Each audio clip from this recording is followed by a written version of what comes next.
அக்கா, எல்லாரும் எப்படி இருக்கீங்க? இன்னும் கொஞ்ச நாள்ல பாத்தீங்கன்னா குரூப் 2 எக்ஸாம் முடிய போகுது. இந்த குரூப் 4 எக்ஸாம் முடிஞ்சதுக்கு அப்புறமா நான் புலம்பல்ல பாத்தீங்கன்னா எங்க அம்மா என் புக்ஸ் எல்லாத்தையுமே எடுத்து ஒரு சாக்குல கெட்டி தூக்கி ஒதுக்கி வச்சுட்டாங்க பாத்துக்கோங்க.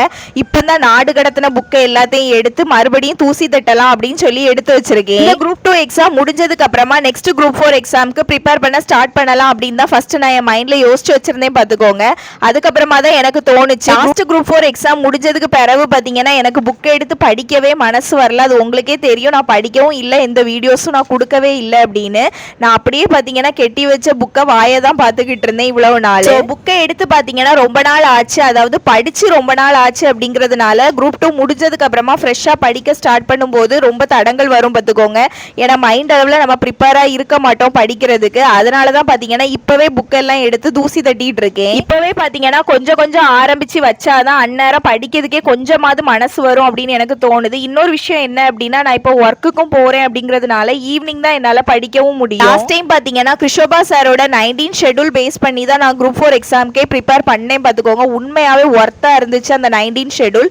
இப்போ வரைக்கும் என்கிட்ட அந்த ஷெட்யூல் பத்திரமா தான் இருக்கு பாத்துக்கோங்க. ஒருவேளை நான் படிக்க ஸ்டார்ட் பண்றதா இருந்தா அந்த ஷெட்யூல் பேஸ் பண்ணி தான் படிக்கலாம்னு இருக்கேன். அது மட்டும் இல்ல, வேற ஏதாவது ஃப்ரீ டெஸ்ட் பேட்சும் நமக்கு கிடைக்குதா அப்படின்னு பார்க்கணும் பாத்துக்கோங்க. லாஸ்ட் டைம் வந்து கிருஷோபா சார் ஃப்ரீ டெஸ்ட் பேட்ச் எல்லாம் கொடுத்திருந்தாங்க.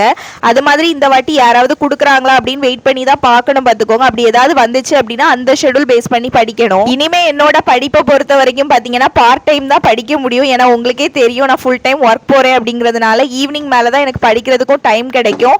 அதுவுமே பாத்தீங்கன்னா எல்லா நாளும் படிக்க முடியுமா அப்படின்னு தெரியாது பாத்துக்கோங்க. அதனால கிடைக்கிற நாளை நல்லா யூஸ் பண்ணிக்கணும் அப்படிங்கறது என் மைண்ட்ல இருக்கு பாத்துக்கோங்க. என்ன பொறுத்த வரைக்கும் பாத்தீங்கன்னா என் மைண்ட்ல வந்து ஒரு நாளைக்கு நான் இவ்வளவு படிக்கணும் அப்படின்னு பிக்ஸ் பண்ணி வச்சுட்டேன் அப்படின்னா கண்டிப்பா அந்த நாள்ல வந்து படிக்காம நான் தூங்கவே மாட்டேன் பாத்துக்கோங்க. அது எவ்வளவு நேரம் ஆனாலும் சரி. அப்படி இப்படின்னு பாத்தீங்கன்னா ஹிஸ்டரி புக் எல்லாமே ரெடி பண்ணி வச்சுட்டேன். இனி நான் ஆபீஸ் கிளம்ப போறேன். மத்தியானம் பாத்தீங்கன்னா வீட்டுக்கு வந்து தான் நான் சாப்பிட்டுட்டு போவேன் பாத்துக்கோங்க. அப்ப எடுத்த கிளிப்பிங் தான் இது. சாப்பிட்டுட்டு கிளம்பியாச்சு. ஈவினிங் வீட்டுக்கு வந்ததும் பாத்தீங்கன்னா ஃப்ரெஷ் அப் ஆயிட்டு என் தம்பியோட டி-ஷர்ட் எடுத்து போட்டாச்சு. இனி படிக்க ஆரம்பிச்சிடலாம். ரொம்ப நாளைக்கு அப்புறம் பாத்தீங்கன்னா மறுபடியும் வந்து படிக்க ஸ்டார்ட் பண்ண போறேன். எனக்கே வந்து ஒரு மாதிரி தான் இருக்கு பாத்துக்கோங்க. உண்மையா சொல்ல போனா முழு மனசோட நான் ஆரம்பிக்கல பாத்துக்கோங்க. ஏதோ ஒரு மாதிரி தான் மைண்டுக்குள்ள ஓடிக்கிட்டே இருக்கு. இருந்தாலும் பாத்தீங்கன்னா நம்ம இப்பவே ஸ்டார்ட் பண்ணி தான் ஆகணும், வேற வழி இல்ல. குரூப் 2 எக்ஸாம் முடிஞ்சதுக்கு அப்புறம் ஃப்ரெஷ்ஷா ஸ்டார்ட் பண்ணோம் அப்படின்னா இதே மாதிரி தான் அப்பவும் இருக்கும். படிக்கவே தோணாது பாத்துக்கோங்க. எனக்கு தெரிஞ்சு குரூப் 2 எக்ஸாம் முடிஞ்சதும் பாத்தீங்கன்னா கண்டிப்பா யாராவது ஃப்ரீ டெஸ்ட் பேட்ச் அனௌன்ஸ் பண்ணுவாங்க. அதனால அந்த டைம் பாத்தீங்கன்னா ஃப்ரெஷ்ஷா படிக்கணும் அப்படின்னு எடுக்கும் போது கண்டிப்பா படிக்க தோணாது.